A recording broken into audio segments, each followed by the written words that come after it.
Assalamualaikum warahmatullahi wabarakatuh.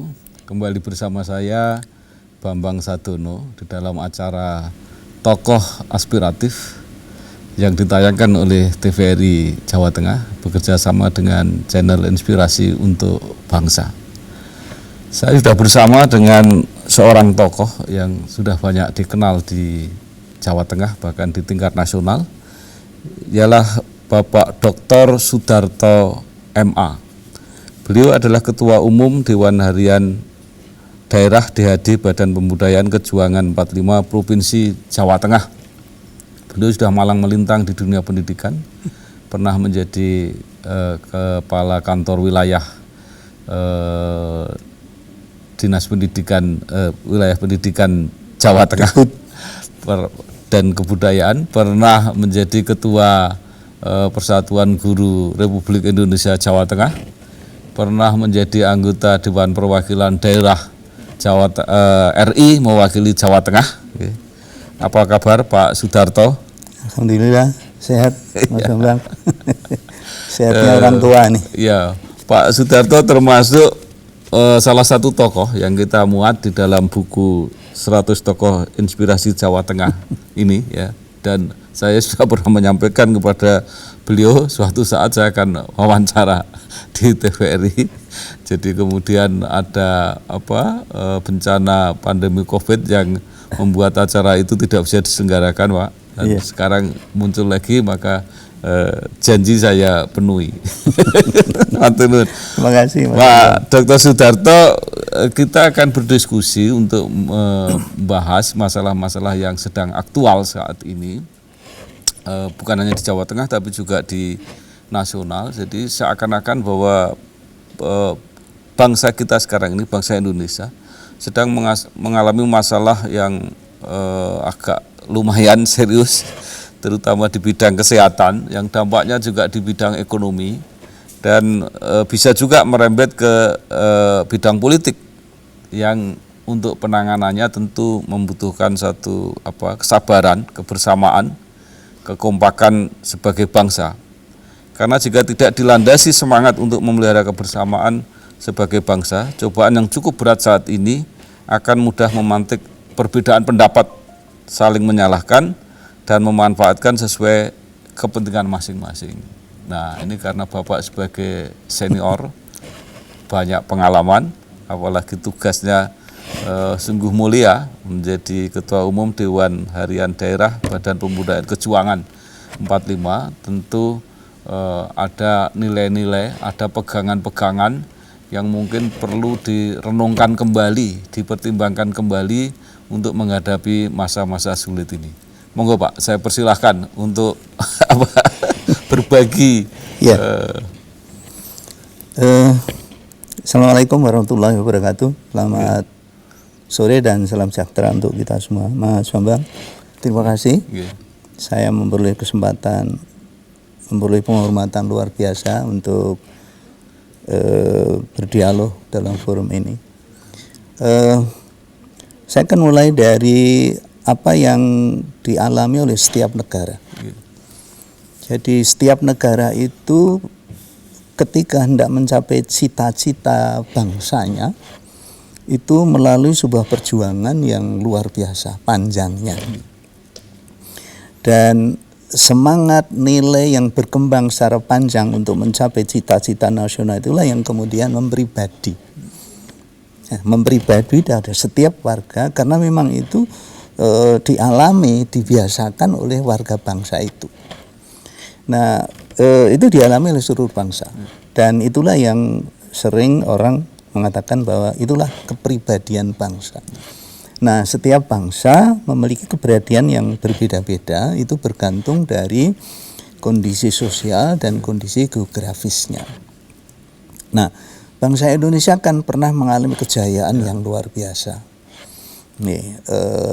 Dan nilai-nilai kemandirian pada waktu itu zaman kerajaan juga sudah mempribadi pada setiap diri warga bangsa, hanya pada waktu itu belum menyatu sebagai bangsa Indonesia. Nah, sesudah dirasakan perlunya warga Nusantara ini bersatu, mencapai kemerdekaan, akhirnya perjuangan tingkat pertama adalah membebaskan diri dari penjajahan yang berabad-abad lamanya itu. Dan pada saat bangsa ini mencapai kemerdekaan, sebenarnya tidak punya apa-apa. Punyanya semangat bersatu, semangat bergotong royong, semangat saling bekerja sama, saling peduli. Gitu. Dan akhirnya puncaknya adalah kita mampu merebut kemerdekaan itu. Gitu. Tapi kepribadian itu, semangat kebangsaan itu, semangat kejuangan itu kan tidak berhenti di situ. Karena sesudah kita bisa mencapai negara merdeka, tentu untuk apa? Ya, untuk apa kita merdeka itu? Untuk apa kita bersatu? Dan akhirnya dirumuskanlah kesepakatan bangsa itu melalui Undang-Undang Dasar 1945. Nah, yang organisasi yang sekarang ini namanya Badan Pembudayaan itu dulunya mengalami proses panjang. Mulai dari yang namanya Angkatan 45. Kata angkatan sebenarnya maknanya bukan sekedar karena ada angkatan bersenjata, tidak. Angkatan itu ya angkatan yang sekelompok orang yang pada waktu itu bersama itu. Dan memang benar pada waktu itu menyatunya antara tentara yang punya bedil dan rakyat yang tidak punya apa-apa akhirnya mampu menggulingkan itu. Nah, semangat itulah yang hendak diwariskan dan diteruskan kepada generasi-generasi penerus. Dan disadari benar sejak tahun 84 bahwa generasi pelaku perjuangan itu akan habis. Tapi nilai kejuangan 45 yang kemudian sudah dirumuskan ke dalam 17 nilai itu tidak boleh berhenti. Karena kita sepakat bahwa bangsa kita itu merdeka, membangun negara kesatuan Republik Indonesia itu ada cita-cita nasional. Dan cita-cita nasional itu harus diusahakan secara mandiri melalui apa? Konsep dasar kebersamaan. Sederhananya kebersamaan. Jadi lepas dari latar belakang etnis, latar belakang primordial, lepas dari jabatan, lepas dari posisi apapun, mestinya semangat itu yang harus dipegang teguh. Tapi kan sejarah membuktikan, Mas Bambang, ketika 45 merdeka, tidak sampai 1 tahun sudah kelihatan perpecahan itu. Gitu loh. Nah, sehingga sekarang ini sebenarnya musuh yang paling berat adalah membangun kebersamaan, atau dengan kata lain tidak perlu ada perpecahan. Gitu. Apapun alasannya tidak perlu ada perpecahan. Untuk apa? Menghadapi permasalahan.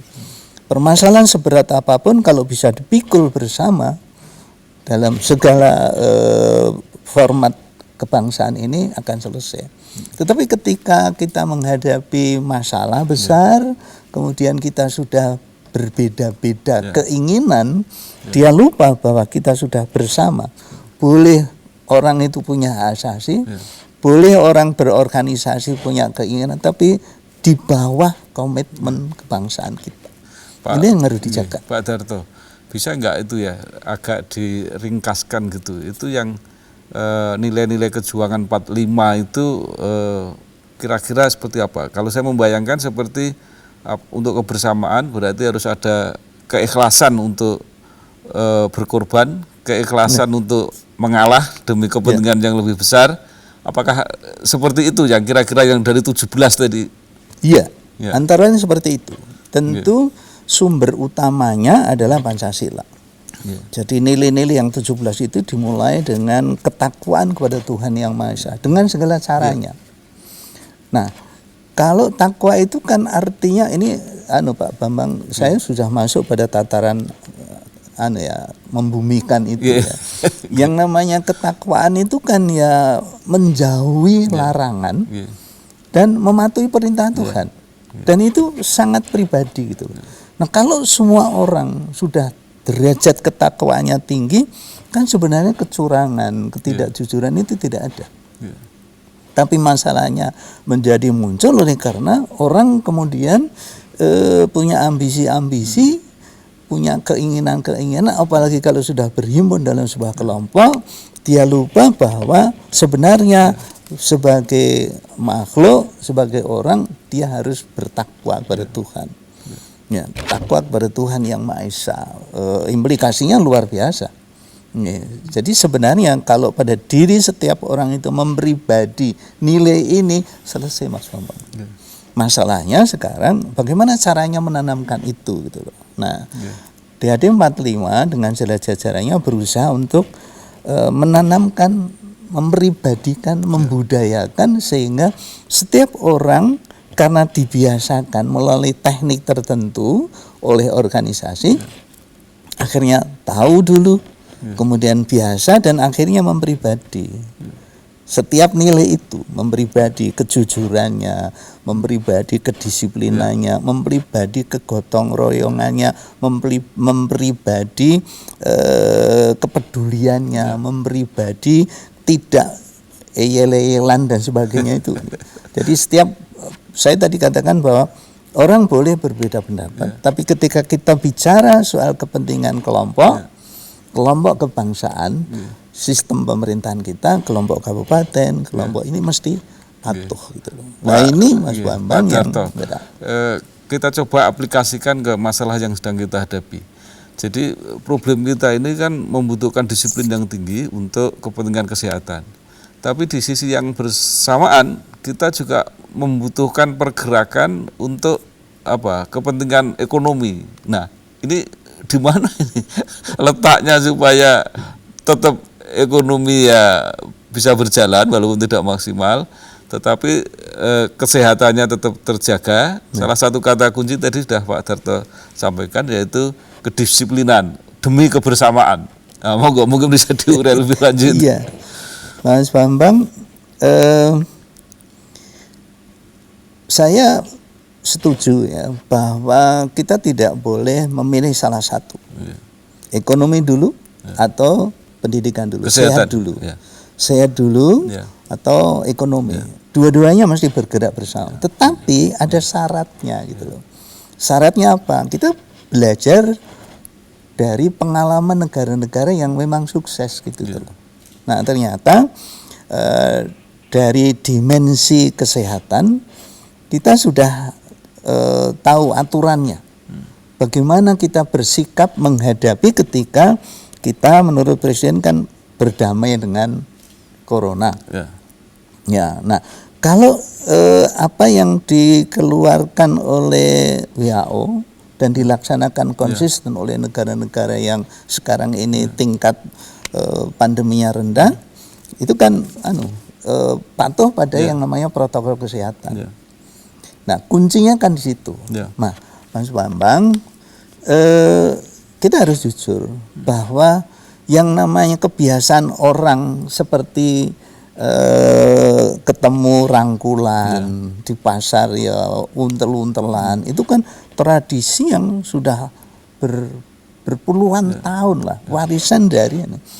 Loh, orang bahkan sebenarnya bukan hanya bangsa kita ya, yang namanya hak rangkul itu kan Inggris, Perancis, Amerika bisa ketemu rangkulan gitu. Ini kan ekspresi dari kebersamaan silaturahmi kita. Nah sekarang ini berbahaya gitu loh, kebiasaan itu harus bahaya. Oleh karena itu lalu mesti berubah. Nah Mas Bambang, saya sedikit ada ahli yang mengatakan bahwa perubahan itu sebenarnya kodrat. Kodrat manusia itu berubah. Jadi kalau manusia tidak berubah itu artinya manusia itu tidak akan menjadi baik gitu loh. Jadi kita dari lahir kemudian berkembang kan karena perubahan. Kalau dia tidak mengalami perubahan itu secara wajar, nggak akan jadi karyanya tinggi kan. Nah, oleh karena itu lalu kita mesti mencoba untuk mengelola perubahan itu dengan tepat gitu loh. Yang pertama, orang berubah itu kan mesti Mas. Perubahan ini ada manfaatnya tidak bagi saya. Ini mesti ada sosialisasi. Jadi sekarang ini ketika kita berubah dari yang lama, tradisi lama, kebiasaan lama menjadi baru, mesti ada edukasi dulu. Semua via edukasi, termasuk pemerintah. Ya, kalau orang tidak memperoleh edukasi yang baik, yakin dia ragu-ragu. Tapi begitu dia paham karena saya membutuhkan perubahan itu, karena kalau tidak saya lakukan perubahan, saya akan celaka, saya akan rugi, yakin mesti itu. Nah pertanyaannya, ketika komunitas kita begitu beragam, apakah menurut saya pemerintah sudah melakukan itu secara sistemik gitu loh? Apakah antara pimpinan tertinggi negara, kemudian di bawahnya lagi itu sudah sejalan? Menemukan rumus itu, edukasi, diberi pemahaman dulu. Orang tidak menjadi bangkang gampang karena tidak paham. Nah sekarang kalau sekarang ini terjadi misalnya pasar-pasar dari klaster baru, ya karena serta-merta Mas. Nggak tahu apa-apa sudah begitu. Ya Pak, memang ini mendadak. Ini kan kita mengalami satu keterkejutan dalam peta perjalanan pandemi COVID ini. Dulu kan kita menduga bahwa pelan-pelan turun dan tanda-tandanya sudah kelihatan juga udah mulai turun. Tapi tiba-tiba justru sekarang kejutannya naiknya malah luar biasa. Nah, ini sebenarnya bagaimana ini sebenarnya watak masyarakat kita ini? Apakah memang susah untuk menjadi disiplin atau bagaimana? Tapi nanti kita lanjutkan di dalam sesi berikutnya. Oh. Ya.